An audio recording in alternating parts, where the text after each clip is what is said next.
Let's go. Let's go. Tuesday night live stream.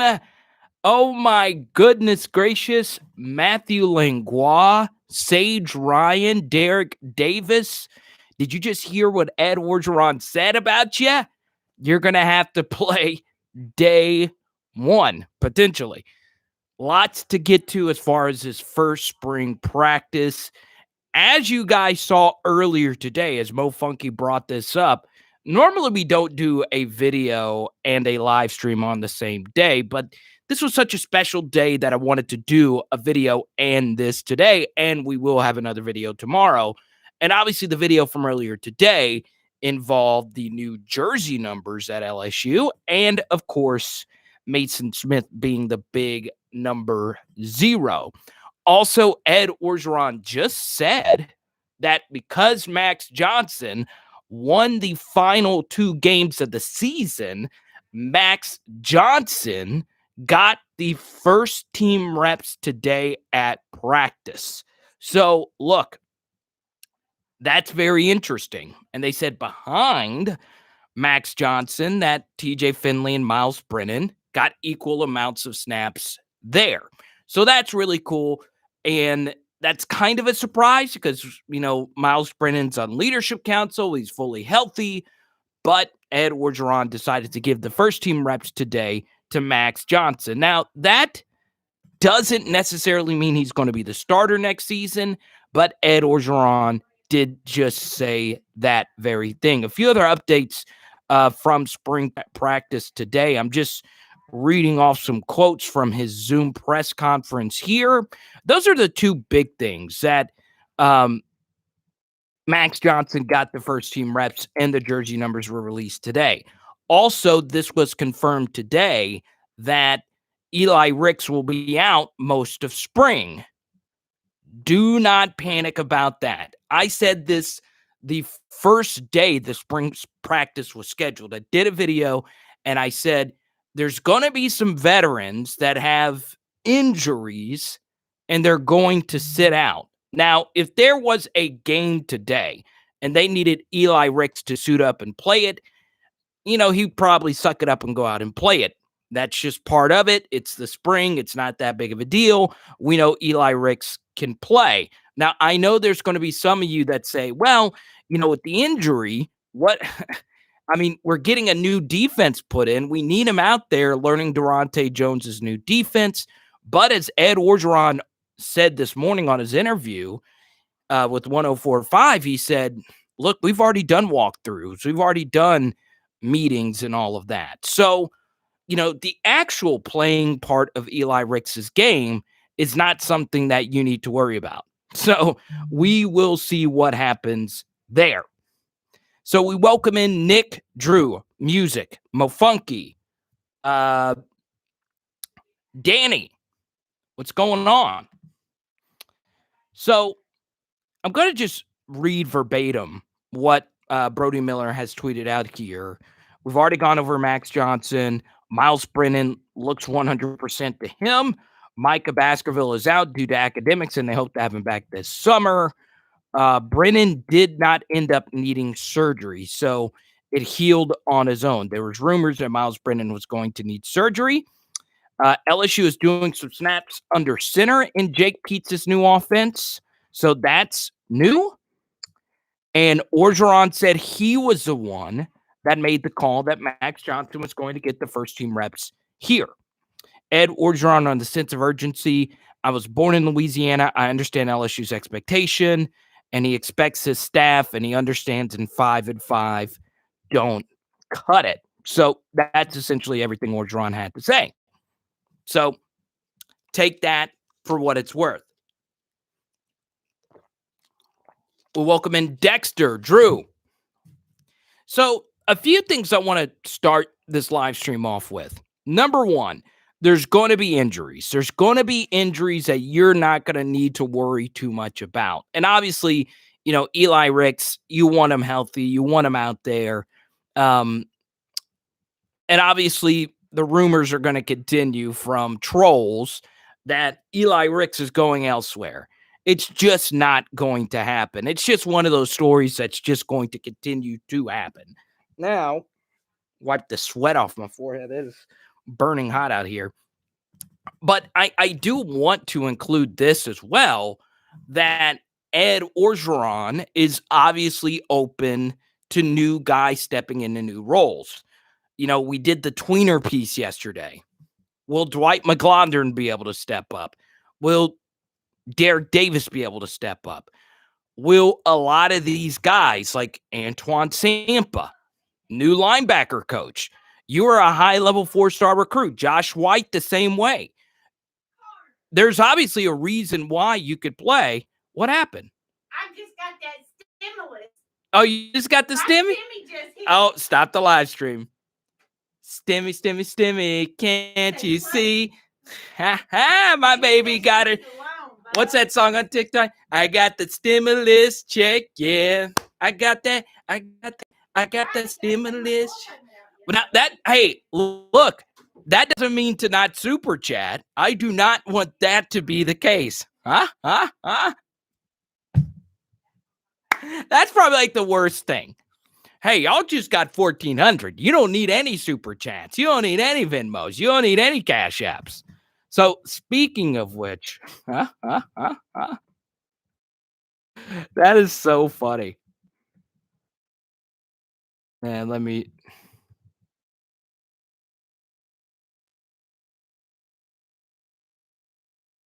I'm not rich. I ain't got mine.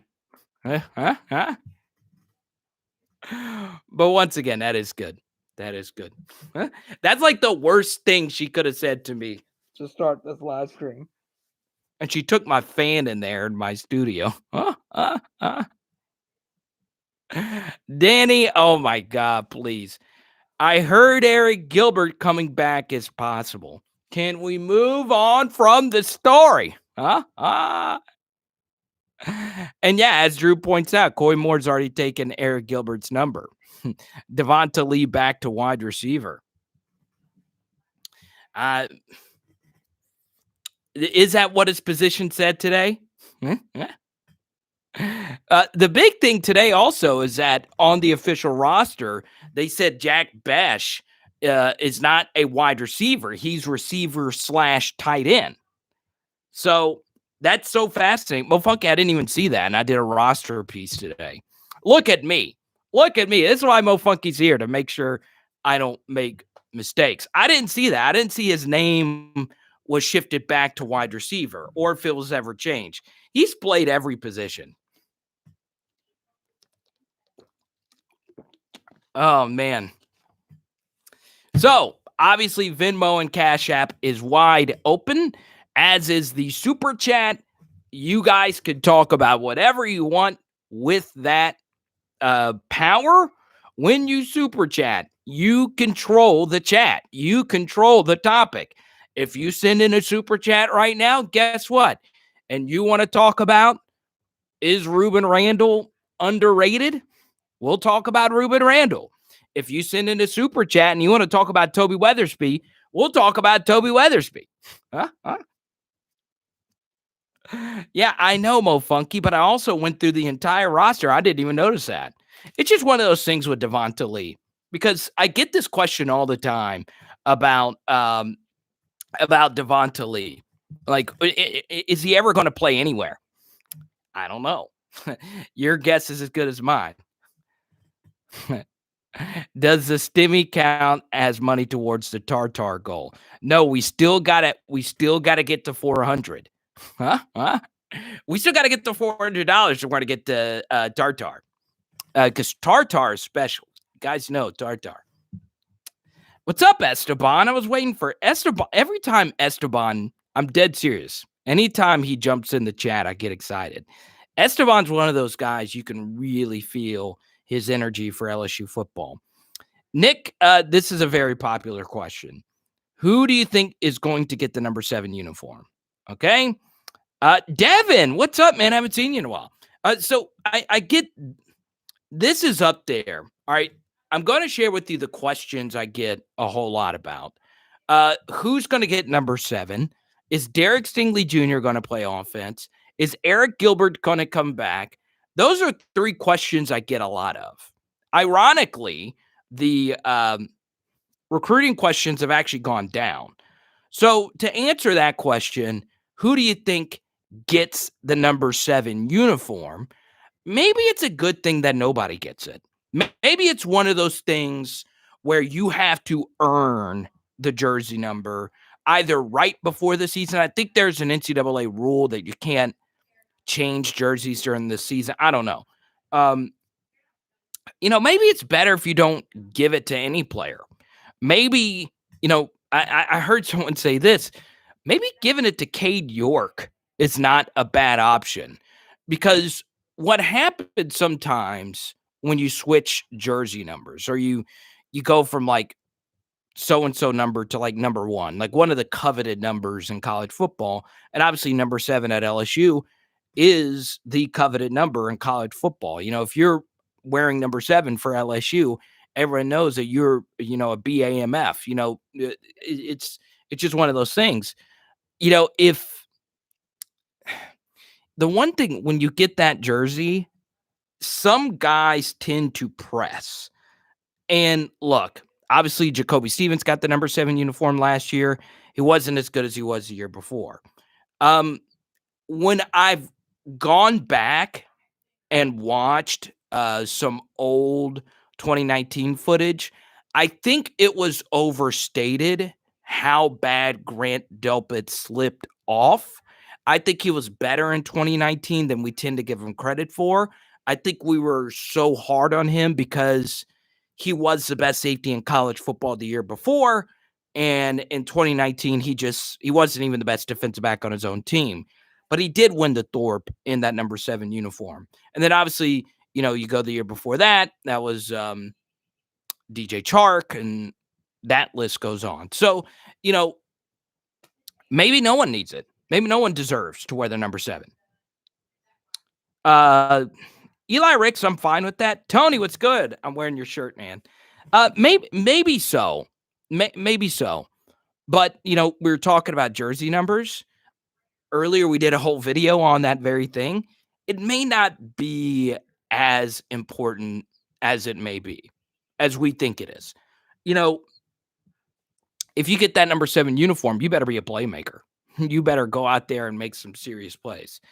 Give it to Austin Deculus. I wish they could. No Eric Gilbert. Please, guys, look, I know you could talk about anything, all right? But let me say this right now. I will not talk about Eric Gilbert unless it's a super chat. If you super chat, I'll talk about whatever LSU football related. But unless it's a super chat, I'm not going to do it. Esteban says, slide Doomerville at tackle, and then slide Deculus to guard. I'm open to that. I am open to that. So, only 12 with a room full of people. What's up with that? What are you talking about, Kareem? Biscuit. Yeah, I'm fine with Ricks or Kayshawn getting it. I'd probably be a little bit more comfortable with Eli Ricks getting it than Kayshawn, because Ricks was legit dominant from day one till the end of the season. So, they both can obviously wear it. They play on opposite sides of the ball, but we'll see. We'll see what happens. But the next thing I wanted to get to today, I thought this was so fascinating. I really did. As I was getting ready to put together my video earlier today, someone asked me a question that I thought really shook me to my core. And he said, Carter, what's going to happen next year if the offense or the defense struggles early? What happens then? Okay. So, a few things regarding that very idea. What if there are some hiccups along the way? Well, there's going to be. And there's going to be some games next season where the defense and or the offense plays horribly. It's just one of those things. I can easily see a bad game in the back-to-back from Florida to Ole Miss. That is a horrible stretch for LSU. It's the final 2 games before their bye, 7, 8 weeks into the season. And those are 2 coaches that it's really hard to game plan against. So one of the things that I heard Ed Orgeron say is that he needs the team to be better conditioned. And this is something we've talked about on the live chat for quite some time, that the conditioning has not been there for LSU in 2020. It just wasn't great. And Marcus, our first super chat of the night, is a 100 spot. I love that. Go big or go home, which, by the way, super chats of all shapes and sizes, colors, and I'll take it in pesos. I'll take Bitcoin. I'll take Dogecoin. I'll take Cashapp. I appreciate it, Marcus. I really do. Go Tigers. They better have peach emojis. I don't want to get demonetized in gear this year. Also, there's an outside shot. LSU makes the Final Four this year. Okay, so Marcus, since you super chat that much, here's what and I was going to bring this up. And I actually changed the title because of the Eli Ricks news. Would you guys be interested in a bracket challenge for the channel? So, would you guys be interested in that? Just let me know. I think it'd be fun, and we'll give away a card or something. I don't know. There's an outside shot. LSU makes the Final Four this year. Very interesting. So let me pull up a bracket in just a second. Marcus, you had a good comment earlier about BJ Ojulari, and it makes a lot of sense that they list him as an edge on the roster. Let me pull this up. All right. Let me see.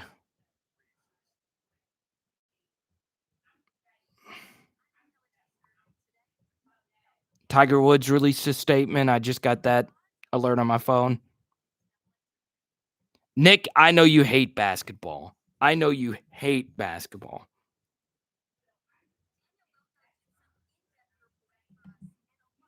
You think they got a good draw, Marcus? You know what's funny? Of the 1 seeds, I think Michigan is the worst 1 seed. But anyway, I'm not going to get too deep into the bracket.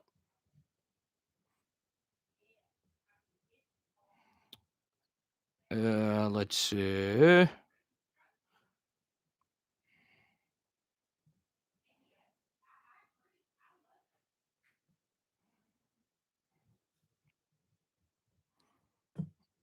Pull up.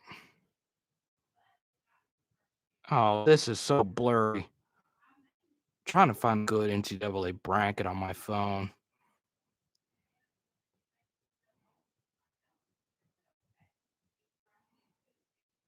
There we go. That's all better.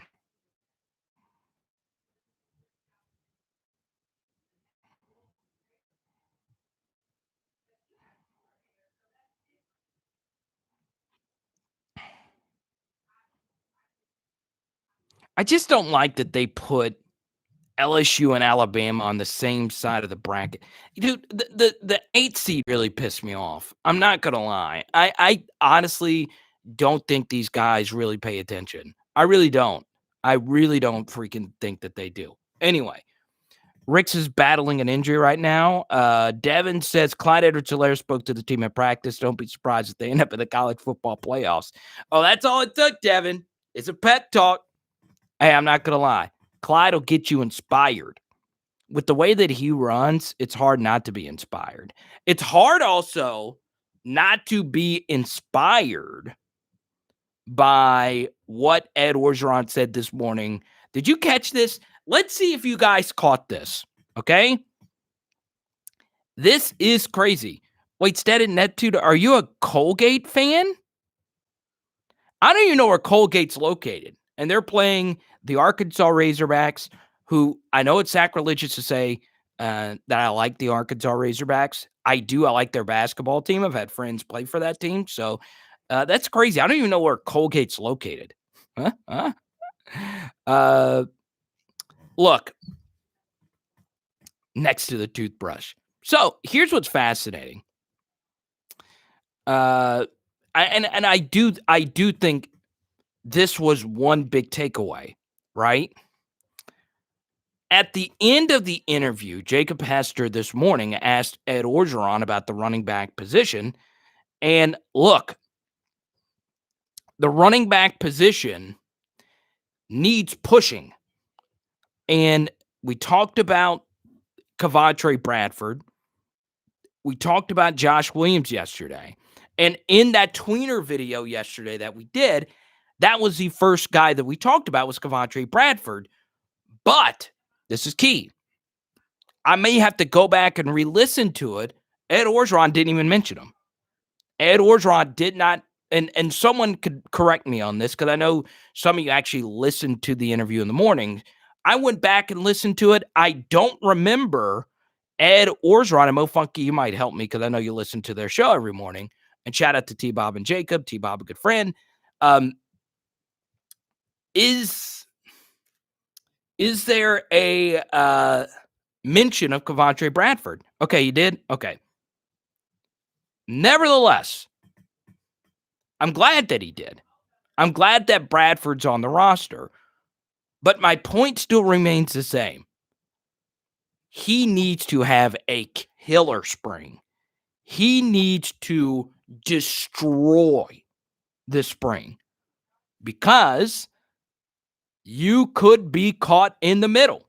And it sucks to be in that position. And on top of that, Jacob Hester did say something also very interesting, that running backs, that's a position that normally is a guy that could step in and play right away.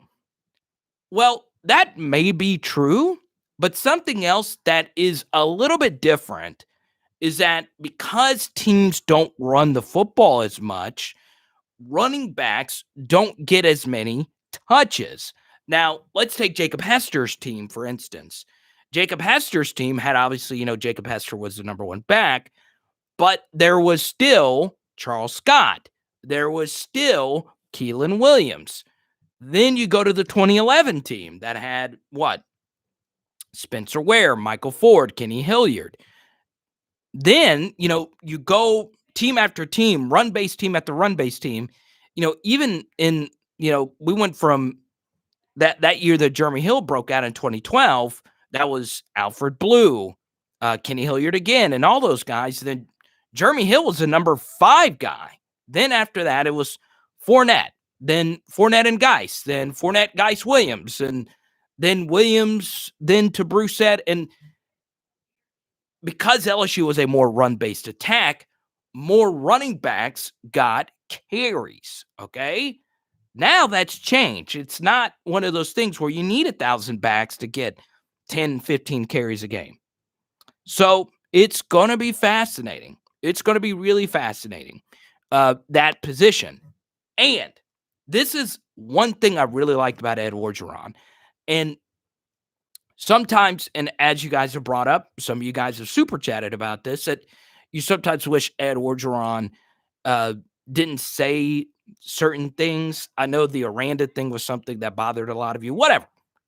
He did say something really good today. I like it when coaches push experienced players. And today, in the interview, Ed Orgeron specifically said that TDP and Emery need to step it up. And he said basically that. He said, we need them to step up. They've been good players. We need them to be great players. So, Ricks is fine, Kareem. Look, Sometimes when you say things how you actually feel, it can backfire, okay?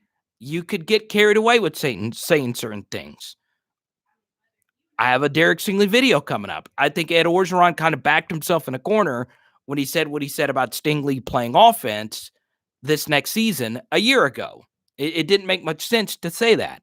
He said some things like that, but ultimately, this is a good thing because TDP and Emery really need to pick it up. They really do. And it's not that neither one of those guys have been bad. They haven't been bad, okay? They just haven't been great. They have not been great, okay? I'll put it this way. I think we can all agree that Nicholas Brissett was really good, okay? Or I'll put it this way. We can all agree that final season, his senior year, Nicholas Brissett was good, all right? I would say up to this point, Nicholas Brissett, his final season, has been better than anything we've seen from TDP or Emery, okay? LSU should never not be exemplary at two positions on offense, at running back and at wide receiver. Those two positions at offense need to always be exemplary. There are decades upon decades of proof that LSU has had exemplary running back and wide receiver play. LSU's not always had great quarterbacks. LSU's not always had great tight ends. LSU's not always had great offensive linemen. But one thing that is genetically proven in the state of Louisiana, we're going to have great wide receivers. We're going to have great running backs. Last year's not going to cut it. 3.3 yards per rush ain't going to cut it. But the offensive line, that's the offensive line. Quit it. Ed Orgeron sees it the way that a lot of you see it, the way that I see it. We got to get better there. We've got to get better there. If not, we are going to these next two guys. And for you diehard of all diehard running backs, another big thing to take out of this year with TDP and Emery is that Cam Falk's going to have to be really critical because one of you, it might have been Bruce or someone, I'm not sure. One of you hit me up this weekend and said, Carter, look, these 2022 running backs, we got to get at least two of them. We got to get at least two of them. You got the Etienne kid, you got the Moss kid, and you got the Citizen kid, okay? All three of them are top 15 players in the state of Louisiana, okay? Well, we're kind of log jammed at running back. Do you think all three of those guys are going to want to come to LSU? Do you think one of them is going to want to wait their turn? Those guys are good. Those guys are really good players. I saw a viral clip of one of them running the 100 this past weekend. So we'll see. We'll see what happens. Yeah, Jeremy Hill was so freaking good. He was so good, man. Market says it's easier to plug a guy and play zone cut type back if you run that offense. Guys who could read the defense. Yeah, that's true.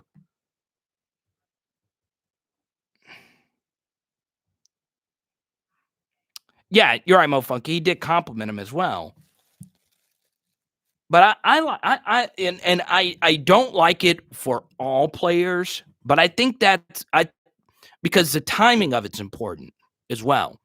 Some guys just don't have the psyche that can hear that and take that in.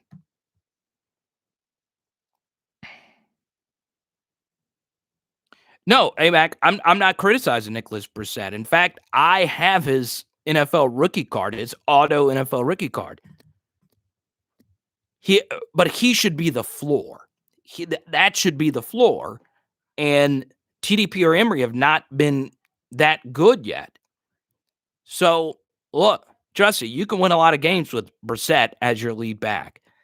Um, that's a compliment, especially considering that, going into his final year, no one really gave him a chance. They were like, "Oh, well, Geis was the only good back of the class, and Brissett should have gone to Texas, and whatever." He turned out to be good. He turned out to be a really good football player. Um, so that I don't want you. I don't want that to be a criticism. I'm just saying, you know, that position has always been more often than not. For instance, let me rephrase it. More often than not, LSU in the SEC in the past decade has had a top 3 running back in the SEC on their roster. Like in 2012, that was the case. 2013, then 2014, not so much. Then 2015, 2016, 2017, 2018, and then 2019, of course. So we'll see. We'll see. And welcome to the chat, AMAC. Everyone say hi to AMAC. I don't think I've ever seen you in here before. Welcome, man.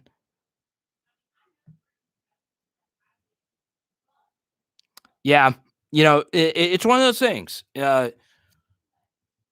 Let's go through John Emery's career. And I know we actually started a live stream a few weeks back talking about John Emery. So let's be fair about John Emery's career. All right.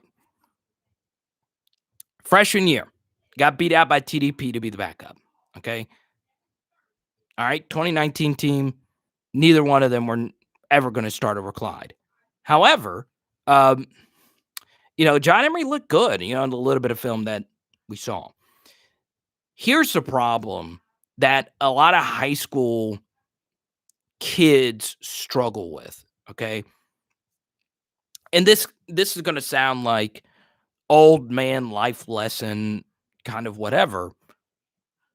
But this macro idea will make a lot of sense to a lot of you because I know some of you personally. I know what some of you guys do for your jobs. I didn't at first, but now I know a little bit more about you guys. It's interesting how different things are when things are easy compared to when they're hard. Okay. The problem with John Emery is that he succeeds when everything's going his way, when the hole is perfect, when the play is blocked to perfection. He doesn't succeed when things are difficult. So that's basically what it comes down to.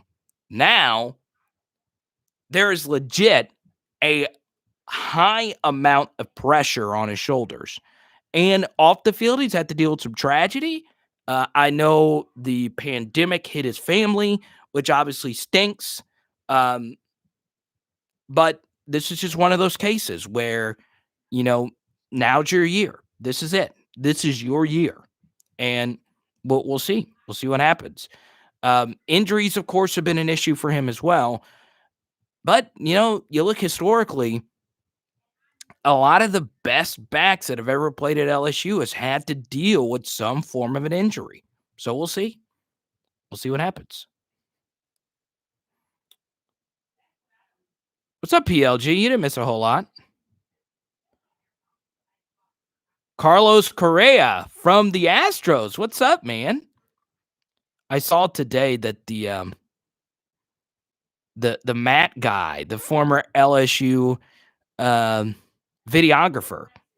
God, I love that dude. So he went to USC, but then he left USC today and took a job as Alex Bregman's right-hand man, which is really cool. So shout out to LSU Matt. Is that his name, Matt? Come on. What's his name? The guy, he was the one that shot all the hype videos.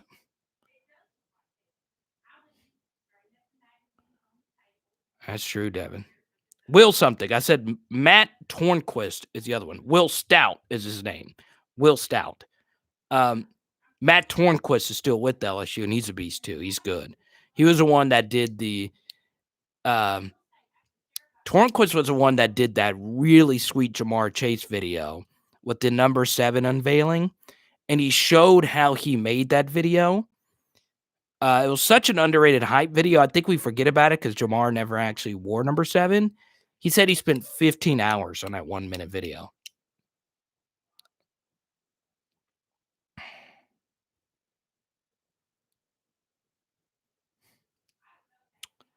Let's see. Emery needs a cross blocking and pulling scheme, not a true zone runner. LSU can add some new blocking. Did y'all see this? I would love your opinion on this, guys. I don't know, Marcus, you're a little bit more of a film nerd than, well, I think a lot of you guys like watching film and the X's and O's. I know Bruce does for sure. Did you see that? Ed Orgeron said Jake Peets is running more things under center. Did y'all see that? Oh, motherfucker, we didn't. Hey, did you see this? Ricky, his last name is Ricky Collins, correct? The 4-star. Well, he's not rated yet. The quarterback out of Woodlawn. Okay, so that was also a story. Mo Funky, here's what we'll do. We'll get to that a little bit later. Okay, remind me of that. Okay, now if somebody wants to talk Collins right now, I don't mind doing it, but I want to focus on this. This is still Marcus's super chat, so we'll stay on this topic. It will be better for Myles to run things out of center. I agree with that. And here's a methodology behind that.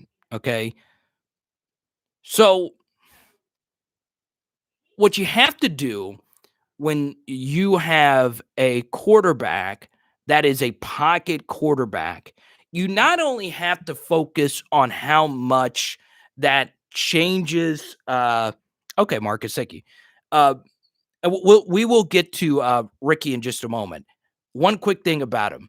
His youth pastor watches all our videos, and he gave me a good compliment, so I really do appreciate that. If you're watching now, your name slips my mind as well.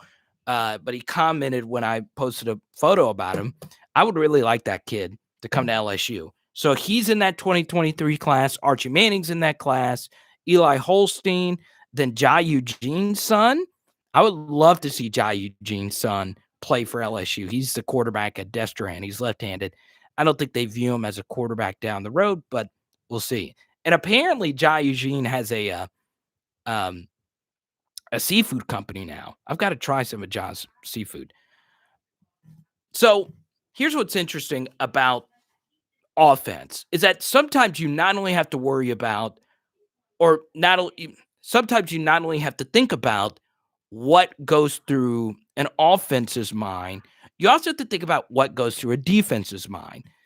And when you're a defensive lineman and you know the opposing team cannot have a quarterback that can hurt you with his legs, it allows you to tee off as a defensive lineman. So, for instance, a good example of this was last season. LSU's pass rushers, someone asked you a question earlier about Ali Gay. Ali Gay had his best games against quarterbacks who simply can't run at all.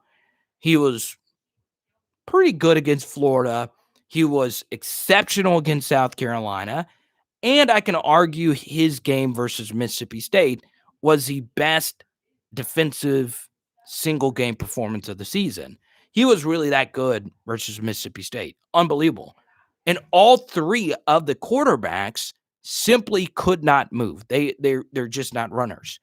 So the same thing is true for Myles Brennan. Myles Brennan cannot hurt you with his legs. He just is not capable. He can run occasionally, but it's just the truth of the matter. So when you're the quarterback and you're handing the football off in shotgun and you yourself can't run, that means defensive ends could crash the football on running plays a lot easier because there is no threat for you to pull and run the football. And on top of that, when you hand the football off in shotgun, running backs don't have the same momentum going downhill whenever they get the football from the quarterback.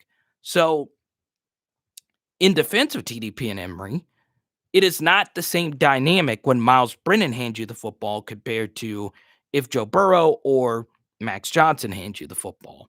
So if you have your quarterback under center, Myles Brennan, who is a traditional pro-style quarterback, it could in turn make your running game more effective and could make your play action game more effective.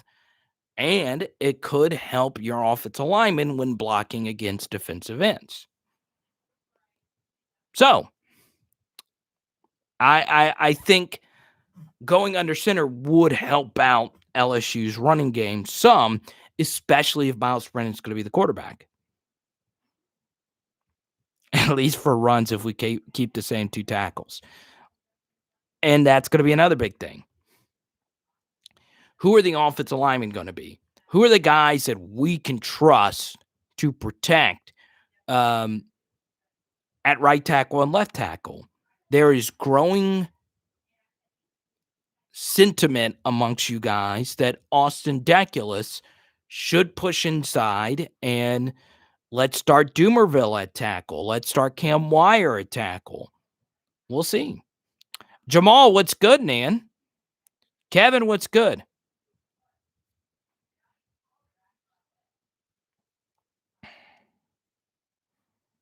Yeah, I agree, Bruce. I do. So, well, Funky, I'll talk a little bit about the 2022 quarterback. I don't know a whole lot about him. I don't. Quarterback at Woodlawn. Obviously, Woodlawn's been a decent Louisiana program for a long time. It's just we've never seen this before in the state of Louisiana. We've never seen all these quarterbacks. So that tells you a few things. Not only have we not seen all these quarterbacks, we've seen all these running backs.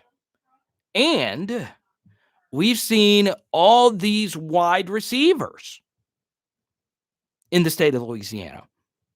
So, obviously, Arch Manning is going to be good wherever he was playing high school football. But what that tells you is that the 7-on-7 in Louisiana has gotten so much better.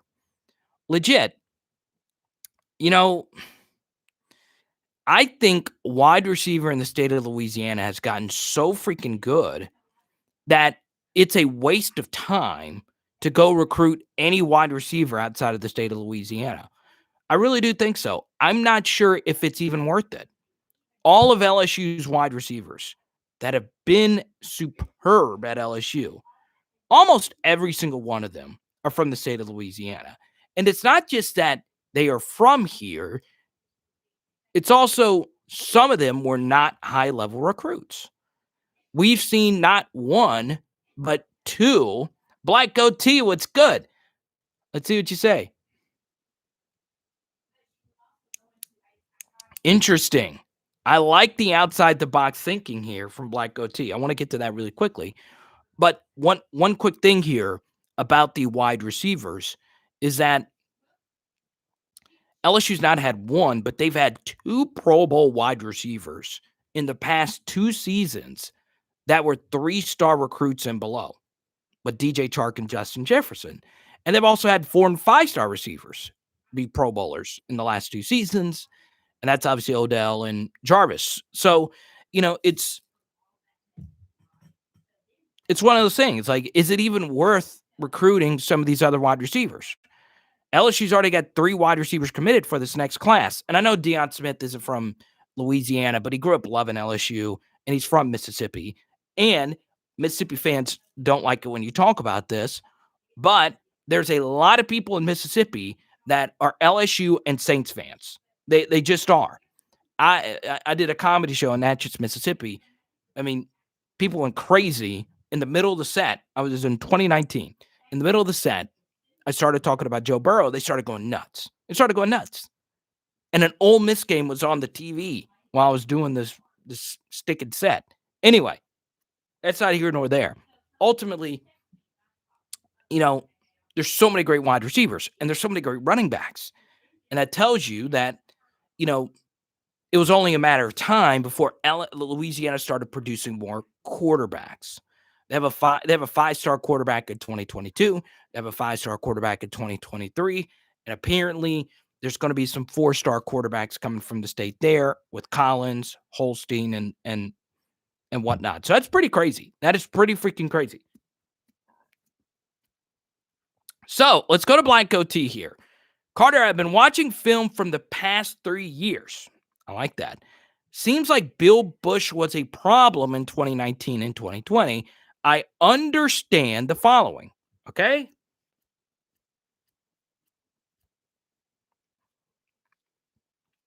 Yeah, it's true, Mark. It's a national brand when it comes to recruiting. I agree with that. I do.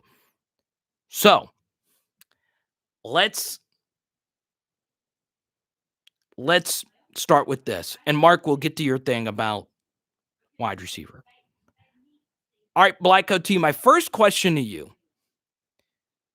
What stood out to you about Bill Busch's coaching that you think was a problem? Bill Busch himself, and I don't want to spend too much time on Bill Busch, the same reason why I don't want to spend too much time on Eric Gilbert. They're in the rear view, okay? However, Derek Davis Jr. would not be here if Bill Busch wasn't here. And we would not, of course, have Joe Burrow.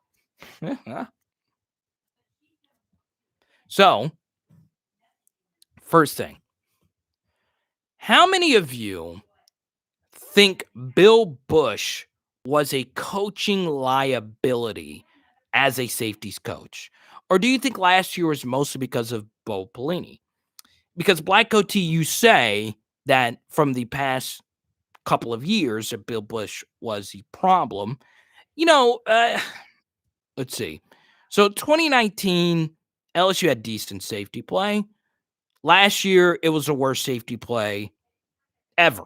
They've never had worse safety play. So here's what I'll say. Bill Busch himself was not a great coach.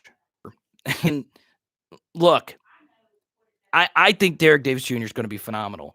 And there is a very strong chance he ends up being one of the best, if not the best player in this class. He has very low bust potential, according to what I've heard from people that are associated with LSU football. And, it's just going to be hard for him not to actually be great. I was shocked that Mo Hampton was as bad as he was last season. A lot of that was scheme, but he just wasn't any good. So now that Durante's there, maybe that does change things as well. Let's see. However, Delpit, Stevens, Todd Harris all decline. You know what? You're right about that.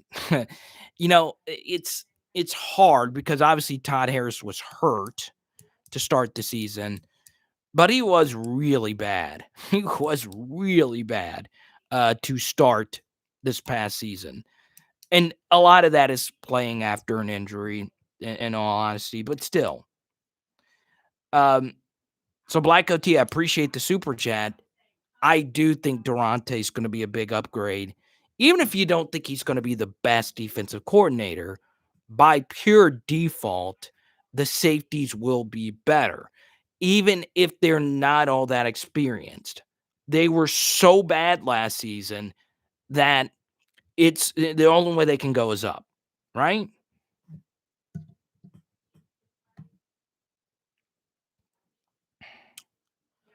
Let's see. So yeah, Bloke, I could see the firing. I could see it too. And I also think Ed Orgeron just wanted to get younger on the staff. I honestly think he wanted to get younger and more diverse on the staff. So I think that was big. Let's see. Some of you wanted to talk, and Black OT, hopefully I answered your question. It's good to have you back, man. Everyone welcome Black Goatee, our second super chat of the night. I'm loving it, baby. Y'all might get to see Tartar this weekend. I love it. Welcome back. So, yeah, I just think our safeties are going to be better next season. Now, they're going to be thin, but we'll see what happens. Eli Ricks is out for spring. So, not a big deal. Don't worry too much about it. And I predicted this. I predicted this the first day of spring. Anyone that is recovering from an injury, they're not going to risk it. He's probably, obviously you take quarterback out of the equation. He's probably the most valuable player on the team. I mean, when you really think about it, it's probably him and, the three best players on the team. If you were to do a neutral poll and ask someone, who are the three best players on the team, taking out quarterback because they are too valuable to a team's progress. And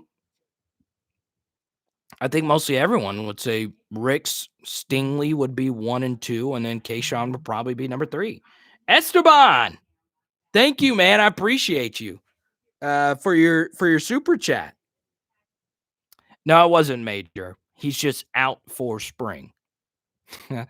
So don't get too carried away. I just think it's not a big deal. I don't. I think, obviously a lot of people would say, well, I'd want him to be around there because there's a new safeties coach. Some guys are so good it doesn't matter.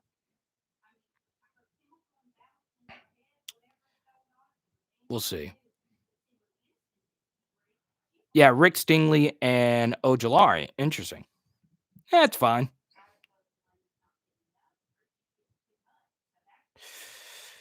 Yeah, Kayshawn's really good. He's really good. So, look, there's always a big Trey Palmer discussion on here, and I understand. He went to Kentwood, Louisiana. Obviously a very famous town. I think we have some viewers in Kentwood. And look, you see these exhilarating kickoff returns, and they're excellent. He is obviously unbelievable at returning kicks. And potentially as a punt returner, it could be something that they think about instead of Derek Stingley Jr. Derek Stingley Jr. as a punt returner has been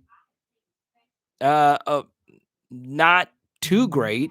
He's had 3 games of 20 yards or more. By the way, Esteban, your donation, it is your super chat, along with Marcus, of course. For those you don't see it lit up, but Esteban sent the money directly to me, and I appreciate that. So whatever you want to talk about, Esteban, let me know, and we'll go straight to it.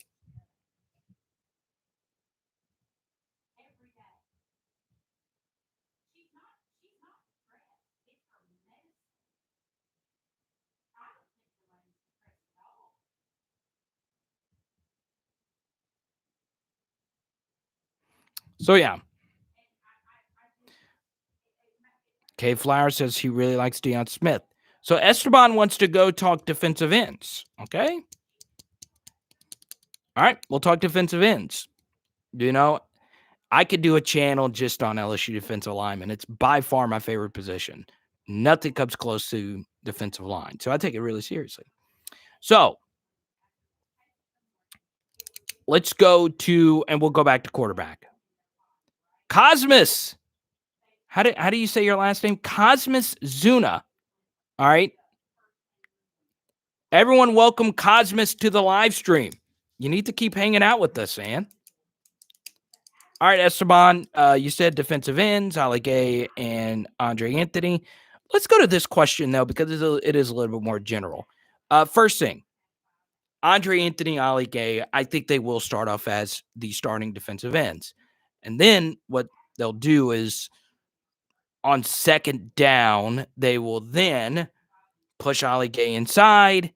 And what I would like to do, and this might be controversial or whatever, I would like a package like LSU used to run in 2011, and they brought it back some in 2019, you know, they used to run a Mustang package where they put as much speed on the field as possible. So it's kind of difficult because you do have Ollie Gay, you do have Andre Anthony, and Andre Anthony's been through a lot. I think we tend to forget early in his career, and this was something Les Miles actually did a good job of. There is a weird academic thing with Andre Anthony where he went to New Orleans prep school and his credit hours didn't carry over, and it was a stupid academic kerfuffle. And Les Miles fought tooth and nail to make sure Andre Anthony got on campus. And as many of you know, Andre Anthony does good things for LSU football. He's a good player. He's part of leadership council. So last year, he surprised a lot of us. He had his big breakout game against Arkansas and whatever. And then obviously, Ali Gay, we mentioned him a little bit earlier. So how do you work in those two guys with BJ Ojulari? Well, what I would do is on second and long, third and long, and in clear passing situations, I would do what LSU did in 2019. I would have Andre Anthony rush from the interior, Ali Gay rush from one of the other edges, and BJ Ojulari rush from one of the edges, and then bring in Damon Clark to rush from anywhere. Okay, that is something Clark did a really good job of in 2019. They switched things up with their pass rushing sub packages, and Clark was a very effective in that package. So I would like to see Durante get very creative with that and reach out to Dave Aranda and ask how he went about doing that, because it was very innovative. Because what LSU would do on clear passing situations is the only player that would stay on the field at all times would be Caleb Von Chason. And on second and long and third and long, they would take out Tyler Shelvin and one of the ends. So they would take out Tyler Shelvin and Neil Farrell, and they would keep Rashard Lawrence on, and the other two players would be Marcel Brooks and Damon Clark. And what that would do is it would put all the speed on the field. They would be fresh coming in off the bench. It would be a different type of body that the offensive lineman would have to block on second and third and long. Something else that those two guys provided was not only more energy, but more speed. So, because you had faster guys rushing, if the opposing team's quarterback would try to run away, well, they couldn't, because Marcel Brooks, who is fresh off the bench, and the quarterback, who's playing every single snap, he would be fast enough to chase him, as would Chason, as would Clark. So that put a lot more speed on the field. And what that would also do is help LSU with something that's going to be radically different on their schedule this year compared to last year. Last year, LSU had a very weird schedule when it comes to the quarterbacks they faced. All the quarterbacks they faced, none of them were really dual threat options. Honestly, you go through the schedule, most of the quarterbacks they faced were pure pocket guys. Next season, that changes. The UCLA quarterback is dual threat. Florida's new quarterback is going to be dual threat. Alabama's quarterback, Bryce Young, is going to be dual threat. Auburn, do they start Bo Nix again? Well, Bo Nix ran for 80-plus yards on us last season. So, and another one, Arkansas's quarterback is going to be a dual threat quarterback, KJ Jefferson. So when we rush, we're going to need fresh guys off the bench to chase those guys down as well.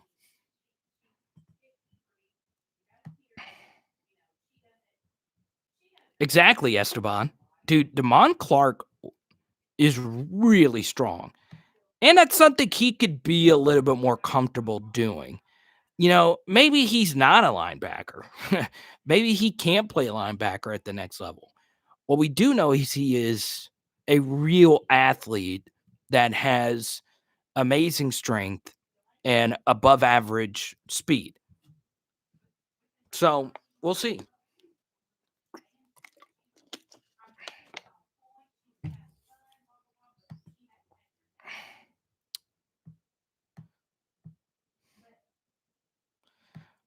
We've had some really good chat tonight. Let's go to Esteban's second question. Who has the bigger impact, Peets or Jones? Okay. So let me ask. I don't know. I think that's too broad of a question to ask you guys, but I'll do it anyway. Okay. Okay.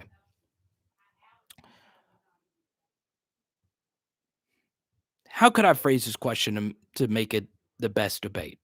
Let me see. All right.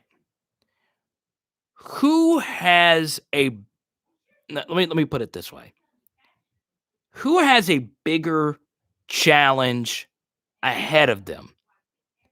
Does Jake Peets have a bigger challenge ahead of him, or does Durante Jones have a bigger challenge? And what I mean by that is, who has more work to do to put together next year's unit? Is it Jake Peets or is it Durante Jones?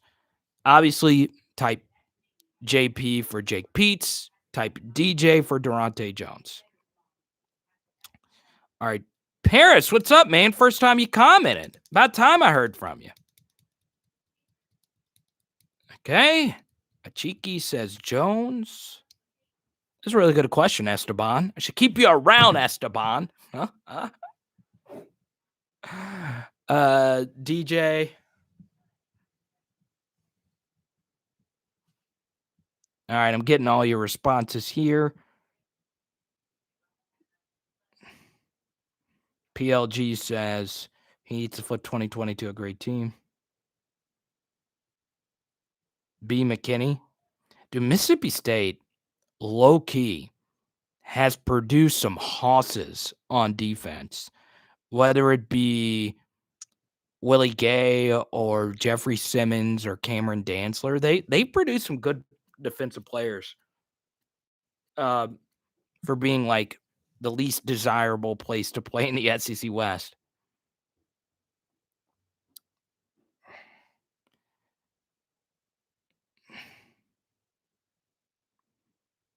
Defense has different terminology to learn. That's true.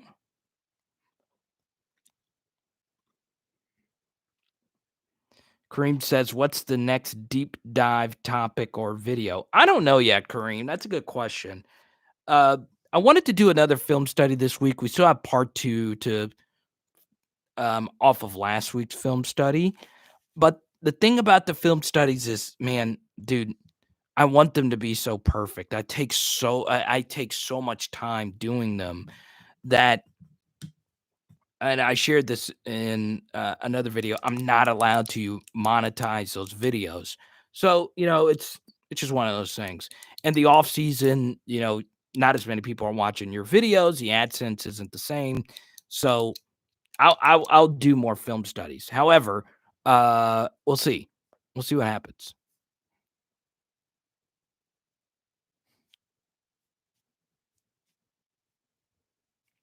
The next deep dive, I'm still working on one with Derek Stingley. Because I do want to look into if playing offense is something that is wise to do. Because honestly, the more I think about it, the more I hate it. I really do hate it. But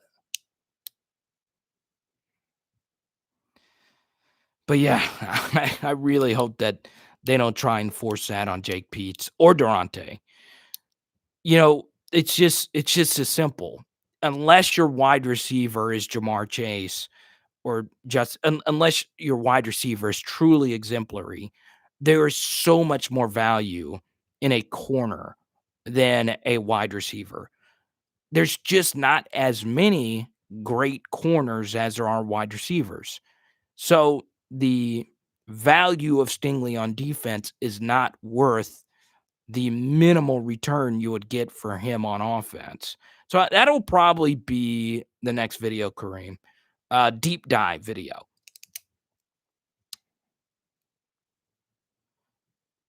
Exactly, Bruce. So I'm going to answer the question that I just said a minute ago. So at first I thought Durante Jones, right? I just thought, okay, Durante, Jake Peetz has, been a quarterback's coach. And if you're a quarterback's coach, you're essentially going over play calls with the offense.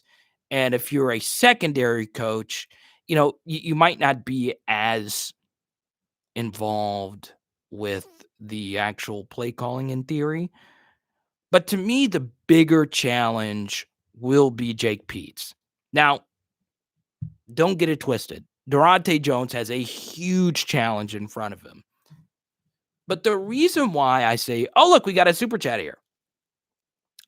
So Paris super chatted his answer to the question, which is even better.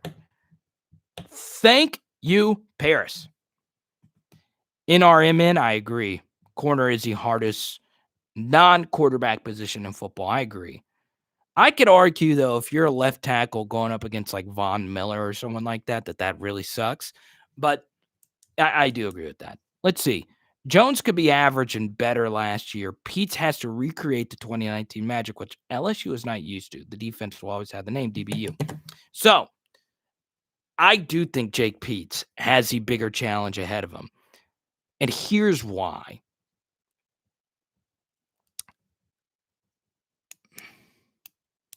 If it's one way, I would rather see a wide receiver try corner. I agree. I agree. So the reason why I think that is because we were so inclined to think that the defense was the problem last season, which it was. It unequivocally was worse than the offense. 7 yards per play in 8 out of 10 games, where in our prior 41 games, we only gave up 7 yards per play 3 times. So, yes, we were so inefficient. Our explosive play rate defense was so bad. However, we did lead the SEC in 3 and outs. We did lead the SEC, or amongst the SEC's best, in havoc percentage, pressure rate. We were really good at creating turnovers. So if Durante Jones can simply figure out how to not give up cheap, deep plays while at the same time keeping contain in the running game, those are 2 very simple things, 2 very simple principles that need to be fixed. This was something Bo Pelini wasn't good at when he was at LSU the first time. He would occasionally have defenses that would give up contain or runs to the outside. If we can fix those 2 things, our defense will be better. Now, will Durante Jones get torched? He's going to get torched in 1 game or 2. It's just offenses are too good, okay? However, Dave Aranda would get torched every now and then, but he would be decent in the red zone. He would be able to make critical stops at times when you needed him to. So, defense is just so much harder than offense in this current day, especially now in the SEC where there's all these 5-star quarterbacks and 5-star receivers. It's going to be hard. I think Jake Peetz has a more difficult road ahead of him. Now, he does have one ace in the hole, which is DJ Mangus, who he worked with in Carolina. So he does have more help than Durante Jones has with Blake Baker because Jake Peetz and DJ Mangus already have a relationship. But Jake Peetz, who has never been an offensive coordinator at the Power 5, who, let's be honest, offense is more important than defense, has a more important side of the ball to figure out. And we also have to be more honest with the LSU offense. You guys saw all the film studies we've done. Our pass protection was horrible.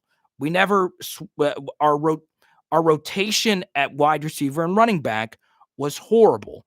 So the thing about defense is that we don't really have difficult personnel decisions to make. Okay. We know who the two corners are going to be. We have an idea over who the nickel is going to be. It's probably going to be Jay Ward or Cordell Flott. Then at safety, that's where it gets difficult. But that is the position group that Durante Jones is coaching. So that's not going to be much of a leap. Obviously, you got to figure out who your linebackers are. I don't think that's going to be difficult. I think Mike Jones is the real deal. And then on the defensive line, you know who your ends are. You know who your tackles are going to be. On the offensive side of the ball, we don't know what the personnel is going to look like outside of maybe a few positions on the offensive line in Cashapp. That's it. That's it. So, look, you look at some of the advanced statistics about Arkansas. LSU had the most drives per game in the SEC. So, what that tells you is that if you look at their scoring output, and LSU had some games where they scored a lot of points. Well, in some games, they scored a lot of points because they played a lot of possessions. Also, LSU's point totals are also skewed because LSU had a lot of pick sixes and close to pick sixes. And what I mean by that is pick sixes that were returned for a long run back. So LSU's offense was sometimes put in really good field position. But this is a stat. LSU was 86th in college football when it comes to points per drive. So even though they had more drives, they also didn't take advantage of those drives. Also, LSU led the SEC in 3 and outs. So there are more issues with this offense than we probably tend to believe. And I do believe on defense, we will simply be better if, number one, we don't give up the explosive plays, and number two, we keep containing the running game. So because of that, if Durante just scraps everything else and just simplifies those two things, and if he truly is the man he says he is as far as communication, which I do think he is super sharp. I love listening to him in interviews. This defense is going to be a lot better. It's going to be a lot better. So, I think all of that is going to help itself out. Yeah, and I think Durante is going to be smart in switching up schemes. So hopefully that answers your question, Esteban. It's a difficult question to answer, though.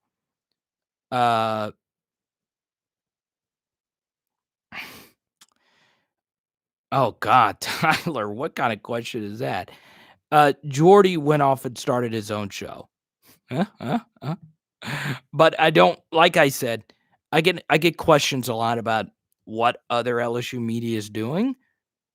That's, as you guys know, I support all these other LSU media sites. It's just, I want them all to succeed. I hope Jordy's show is doing well. I hope 104.5 is still killing it. So, I get kind of weird talking about other people, though. Yeah, I guess you guys could see that. Anyway, we go to Paris here. Now that, but dead serious, I want Blake and all those guys to do really well. Now that Micah is out for spring, who can stand out at the linebacker position this spring? I'm also nervous about running back too. Yeah. So Paris, because you super chatted, we spent a lot of time on running back earlier in the chat. I'm so happy Ed Orgeron, and I know guys that have been with us since the start of the live stream. I know I'm bringing it up again, but I think you guys don't mind me saying this. I'm happy Ed Orgeron said that TDP and Emery need to step up.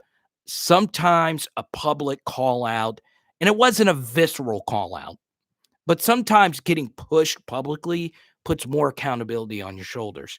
And I think that's what Ed Orgeron did today, and that's really good coaching, especially if it's these are two experienced guys that have won a national championship.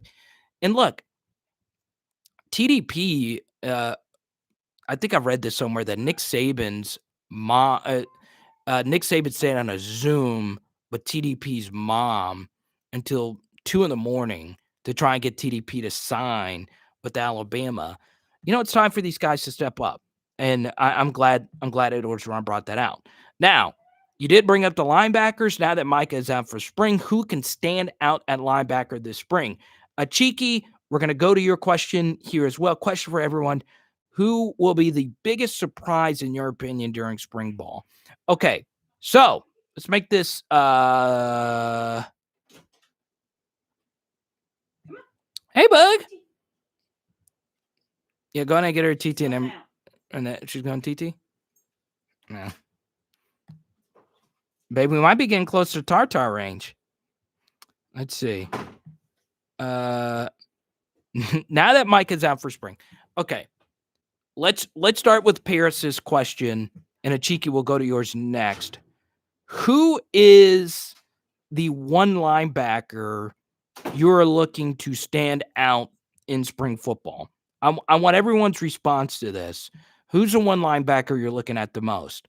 I know Greg Penn is an interesting name, but he's not early enrolled. And he's all the way up there in Maryland. So I know a lot of you are interested in Bug Strong. I know a lot of you are very interested in Mike Jones. He doesn't have a number yet. But I think Mike Jones is a real deal. I really do. But this is time.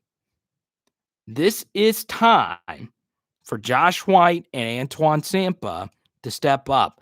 And this is what's really fascinating, is that there's a lot of guys in this 2021 class or the 2020 class that are in this, I was going through like the tweener video, and I don't know, Paris, if you saw this. Yeah, Mo Funky brings this up. Mike Jones isn't on campus. He doesn't have a jersey number. He is on the roster. So look, this is what's really fascinating is you look at Antoine Sampa and Josh White, and then you also have Jordan Tolles. And then on the other side of the ball, you have Marcus Dummerville. You have Kavontre Bradford. These are a bunch of these tweener guys that are getting hurt by a few things, okay? They're getting hurt by the ability for seniors to come back for another season because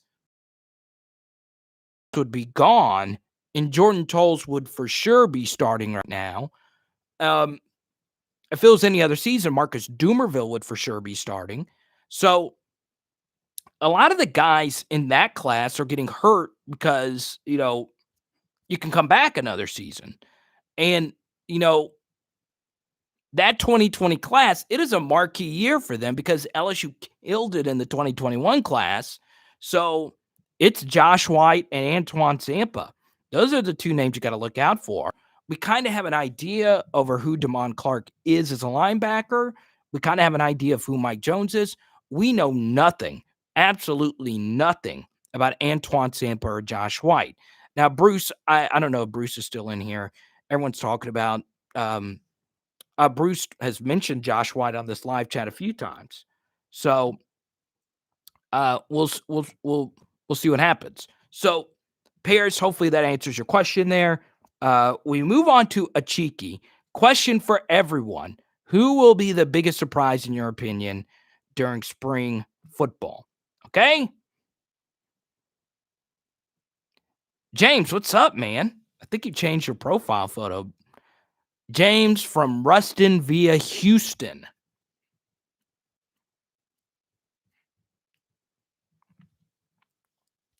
Let's see. Yeah, Paris. I just hope either one of them could play. Like, that would be such a weird miss. Like, because, that would be like whiff central at linebacker. LSU rarely whiffs at linebacker.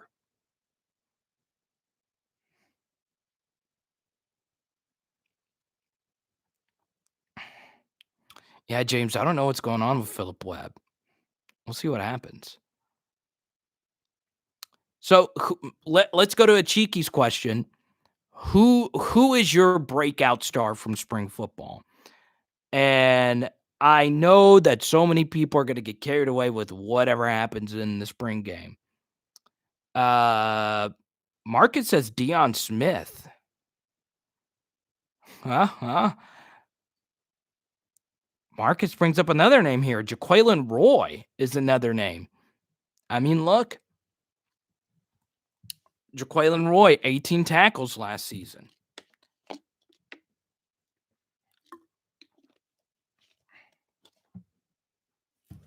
Oh, nice. Congrats. Everyone say congrats to James. Congrats to you, man. MD Anderson Cancer Research Hospital. Congratulations. Thanks for doing that. Eli's out for the spring, Saucy, but he's fine. Eli Ricks is out for spring, but he'll be fine.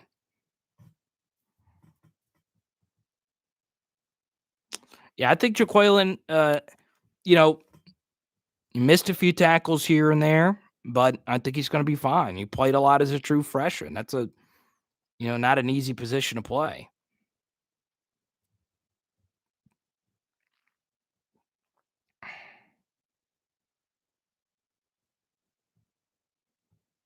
Bruce. Ooh. He says Josh White has similar instincts to Devon White. Definitely not saying he'll be great, but the tools are there. Eric, I know you're a big Matthew Langlois fan. I am too. New Roads, Louisiana. Let's go. But he's not an early enrollee. Has John Emery been a letdown? Yeah, kind of. Not really. If he doesn't produce this year, then yeah, he's a letdown. Radiation oncology. That sounds really fancy. Bug Strong is on campus. He got a jersey number. Wearing number. Let me see if I can remember this. He's wearing number 22. Paris says Coy Moore. Very interesting name. Look. Here's what I think about Coy Moore. All right, he's a true slot receiver. They never really targeted him on deep routes. I don't know if that's in his arsenal.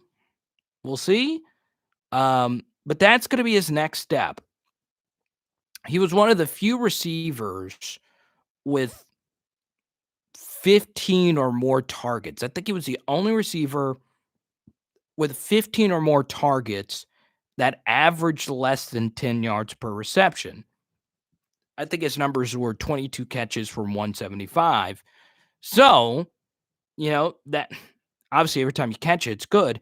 He also had 5 drops. So that's all got to get cleaned up. But he does have the making of being a good slot receiver. However, I'll stick with this.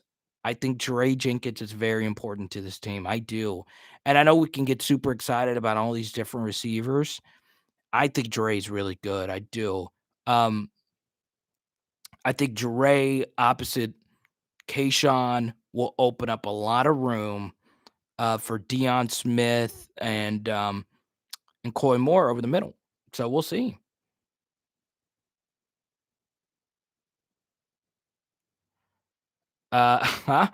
Eric just gets so excited about Langlois. I get it. I am too. I'm a little nervous about it, not gonna lie. It's kind of nervous because New Roads is my hometown. Well, kind of my hometown. It wouldn't be a live stream if there wouldn't be a Cardell Thomas question. You guys know this. There's always going to be a Cardell question. I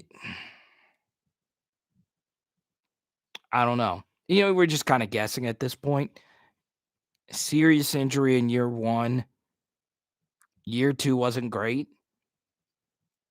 You guys know where I stand on this. I don't know how many more times I could say this, but LSU had really bad right guard play last year. So Bradford, Thomas Perry, Cardell Thomas, Charles Turner played a game at left guard for Ed Ingram. It was a mixed bag of good and bad and whatnot. those guys have to really not be good and out of shape for them to not play really at all because LSU's offensive line really struggled. They were banged up. Communication was never good. Uh, they had their good moments, but they also had their what is going on moments. So, that's the best way to answer this Cardell Thomas question. The unit wasn't good last year, and they still didn't replace him. Tony, what's good? I just want to swag on the O-line. By swag, do you mean pancaking guys at camps? Here's the thing. People make a big deal about, well, if a quarterback makes a good throw in a 7-on-7, he's not getting rushed and it's not a fair evaluation. And that might actually be true, but really, these one-on-one offensive line versus defensive line drills are also not a fair evaluation of an offensive lineman because, well, they don't see an exotic blitz in those drills. You don't see their communication. You don't see their football IQ. All they got to do is block the guy in front of them. And here's something else is in those one-on-one passing drills, like for me as a defensive lineman, you don't have pads on. So you have to attack a person's body differently in those drills anyway. I think what's happened with football is that 7-on-7 has become more like the actual football. And, you know, what these evaluators tend to do is they think, well, if I see an offensive lineman kill it in the one-on-one pass rushing drills, then he's a 5-star, when that could not be further from the truth.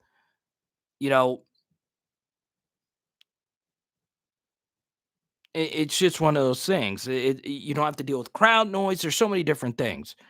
So I think Cardell Thomas was just a victim of that. People would see him pancake guys in those drills, and it doesn't mean a jack bit of squat. And I would say a different word, but I don't want to get demonetized.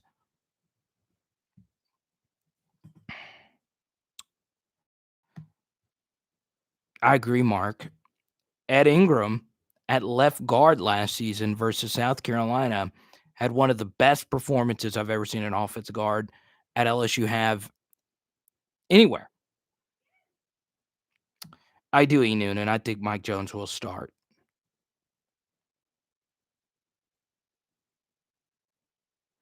Esteban, I don't know. That's a good question. Huh?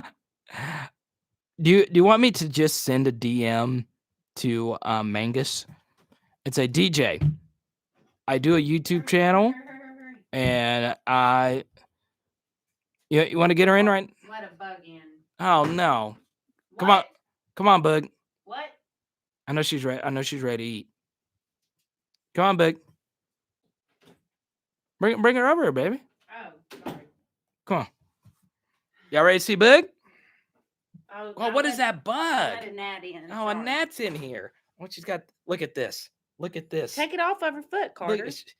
Look at a pine needle stuck on her paw. Nobody calls it a pine needle. It's pine straw. Is it a pine needle or pine straw? If y'all want to see a video of Hey Hey dancing. What? What'd you say? What'd you say? Go to my Instagram if you want to see a video of Hey Hey dancing. Everyone's out of bugger.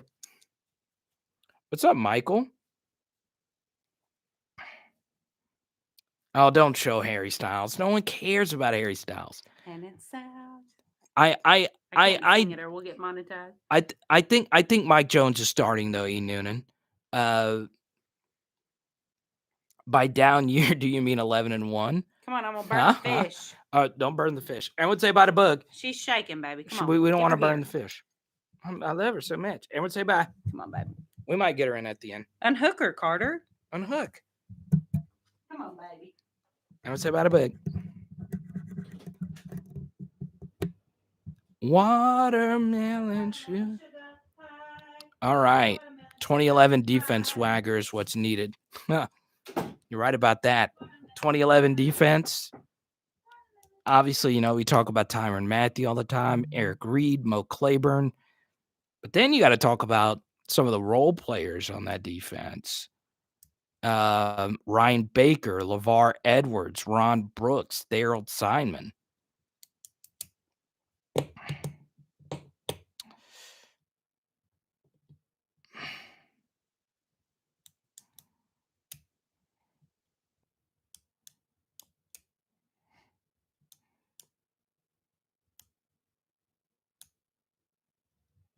Yeah, David, I don't want to talk Georgia because I don't want to lose you guys.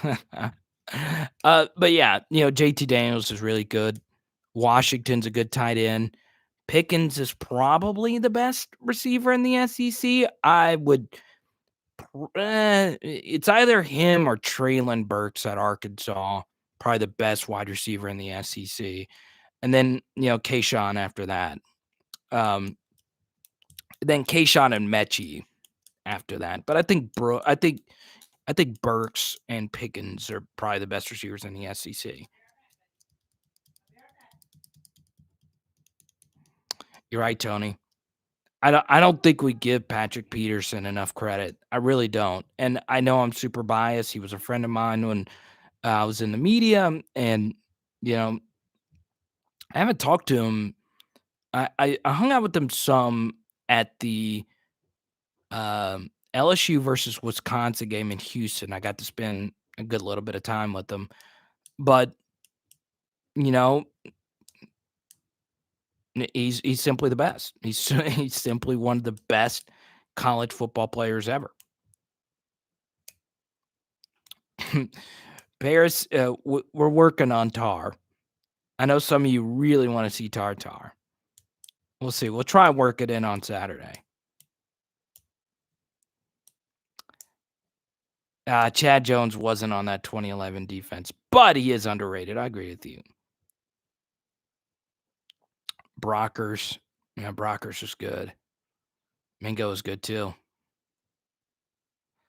Waddle Robinson. I've never even heard of that guy. Wandle. Is it Wandle? Huh? Eric from Robbins Air Force Base, Georgia. UGA can't win big. It's a whole state of GA curse besides ATL United. ATL United, MLS reference. I didn't think we'd get some MLS talk on here. That's great.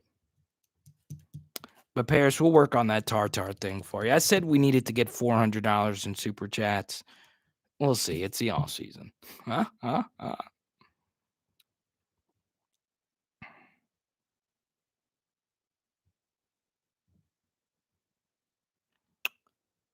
Let's see. Elijah Moore is going to the NFL. Paris says he went to high school with Arden Key. Wish he could have been better. Yeah. Arden Key is an interesting topic. So I think he's still the only double-digit sack guy at LSU. So much of who you are as a player sometimes comes down to timing. And, Arden Key was a good fit for that Chason role, and he was obviously a better pass rusher than Chason. Chason's probably the better run and chase and cover guy as an outside linebacker. I think what happened with Arden Key, though, obviously, the injuries, for some guys, and I had this explained to me once, and I won't say the player's name, but there are some players that need to go pro after their big breakout season. And this is something that, we tend to forget, but this is a real trend where a lot of LSU players that break out as a sophomore are not nearly as good as they are as a junior. And simply put, being a year away from the money, it just sinks into your psyche. And I really do believe that to be the case. And I think that was the case with Arden Key. When you get 12 and a half sacks in the SEC, it's time to go pro now. You're probably not going to replicate that because sacks are so erratic. But, you look at historically, and Paris, I'm talking about this because you super chatted and I appreciate it. he super chatted earlier. What's interesting is you look at a guy like Greedy Williams. He had the big breakout redshirt freshman season, and then his sophomore year just wasn't as good. And then you just keep going. There's so many. Fournette had the injury, so he wasn't as good as a junior as he was as a sophomore, and Geis wasn't as good as a junior as he was in a sophomore. It's rare that a player is elite one year and then absolutely elite in that next year before the draft. It's just one of those things. It's some guys can maintain that level of excellence. And really, Devin White, Patrick Peterson, Glenn Dorsey is one of those guys. So some guys just can't do it. They simply can't get the idea of the next level out of their psyche. And then, as Marcus points out here, in college, and we talked about this on our video that we released today. Did you see how many analysts are on LSU football? Hundreds. There are legit hundreds of staffers and whatnot that are involved with LSU football. Every kind, and think about this. Every kind of director of operations are out there that you see. There's an assistant director of operations. Then there's an analyst. Then there's an assistant analyst. Then there's another analyst. They all look at this film, and it is their job to report, well, what's a better way for us to block Arden Key? How do we attack Greedy Williams? And, it's really freaking hard.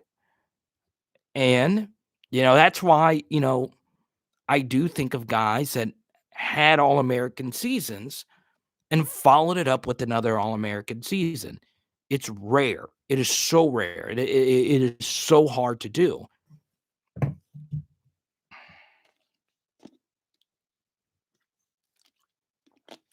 James, that was a fun game. It really was, because we did not deserve to win that game. I agree, Tyler. I do agree Pat P was the overall better player. And I don't want to get into this debate again tonight. We tend to we've had this debate before, but Tyrann Mathieu had the greatest season ever by a defensive player at LSU.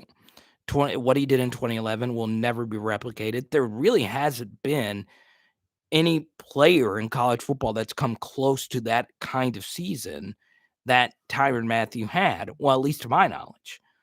I know we've had Bama people in here say, well, what about Minkah Fitzpatrick? And whatever.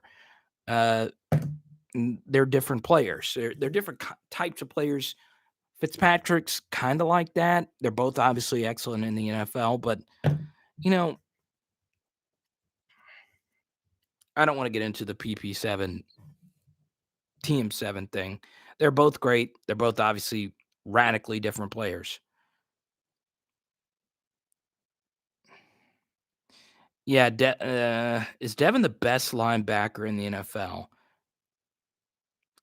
I would say so. Look, Bobby Wagner is always going to be in that discussion. And then after that, I don't know.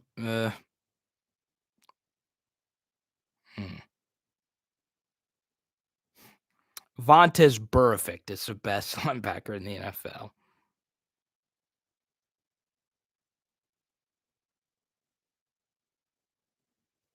Void says, a little late, but why is Max Johnson taking the first reps?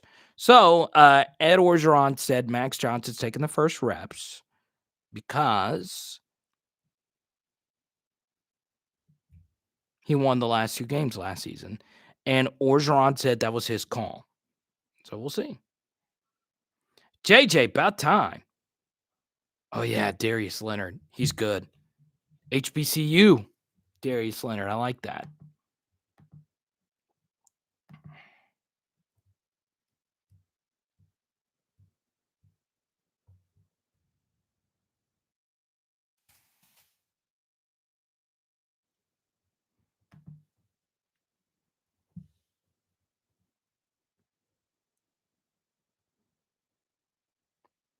Yeah, Jamar is crazy.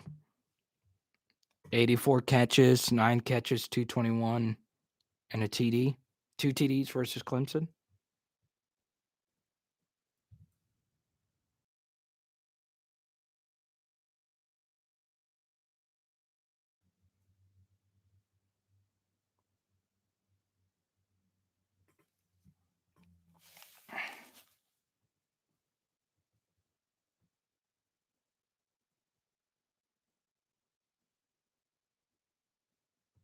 In RMN, that's a good observation right there, man.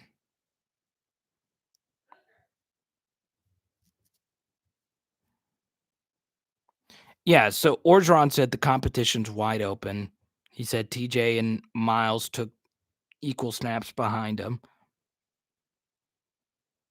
But I don't think it's one of those things where we could say, well, Max is the guy. So,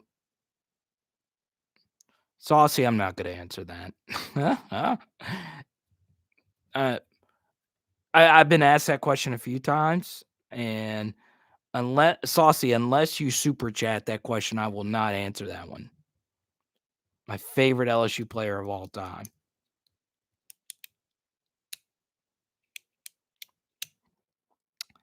Tyler says he's become a diehard Bengals fan, and I understand it, man.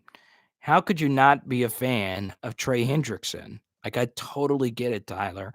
You become too attached with what he did with the Saints, and I get it. Dave always gets into the nostalgic comments. Dalton Hilliard. That's not a bad pick. Some nostalgic. Yeah, it's that's why. And James, I don't know if you caught the video earlier. I just don't get why it's so hard to retire the number 72. And I understand. Well, wait till he's older. Wait till he's, no. Let him get to experience that while he's alive. And obviously, I'm not predicting anything to happen to him. But what Glenn Dorsey did at LSU is not going to be any greater 10 years from now than what it is now. I don't know. I just don't think anyone should ever wear that uniform again. I think 72 and 9 are fair to just say, look, no need for anyone to ever wear this again.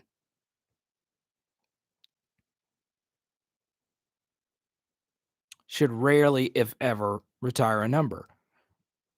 But my thing is, okay, here's my response to that, Marcus. And Marcus, I know you and I go head to head on basically everything.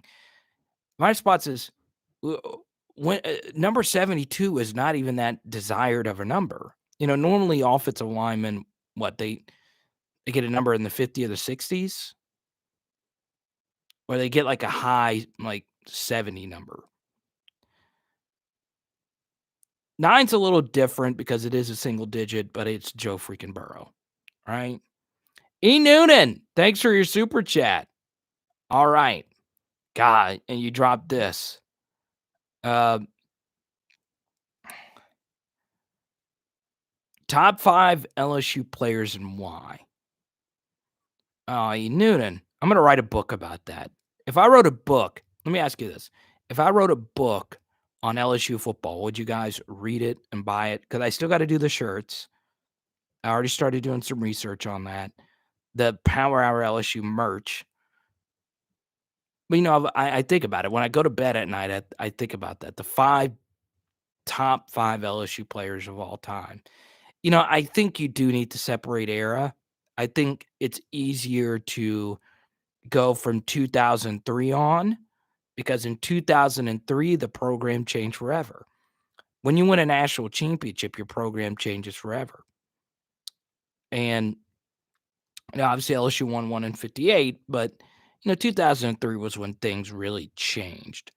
So I think, it's if you say greatest ever, it's easier to go from 2003 on.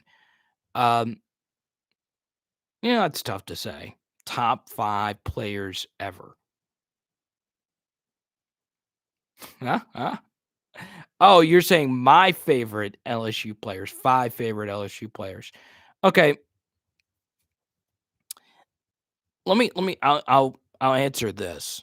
These are the 5 most interesting players that I got to know away from the field. I'll give you that. I got to know Ron Brooks really well. And I know it's kind of random, but Ron and I were really good friends in college. Kirsten Pittman was someone I knew pretty well in college. Really, really interesting guy. Kirsten Pittman is one of the funniest guys I've ever met in my life. Probably the most infectious personality I've ever encountered with LSU football. Obviously, I've shared my relationship with Patrick Peterson.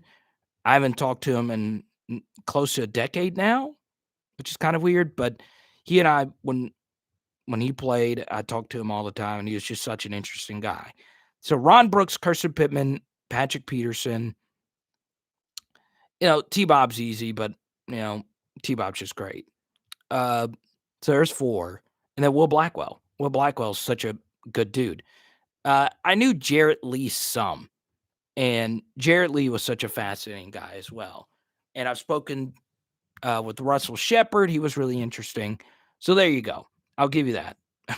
My top 5 favorite players, that's a little too tough. Like, for instance, Chad Lavallee, I cried when I met Chad Lavallee. I was a middle school defensive lineman, and I was playing defensive tackle at the time, and I would study these guys. The only way I could play, I was undersized. The only way I could play is watch, Warren Sapp play and watch Kyle Williams and those guys get after it.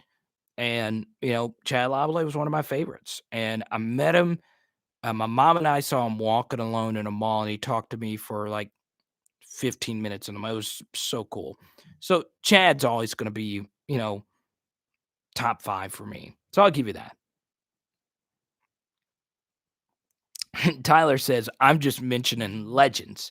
I'm only mentioning uh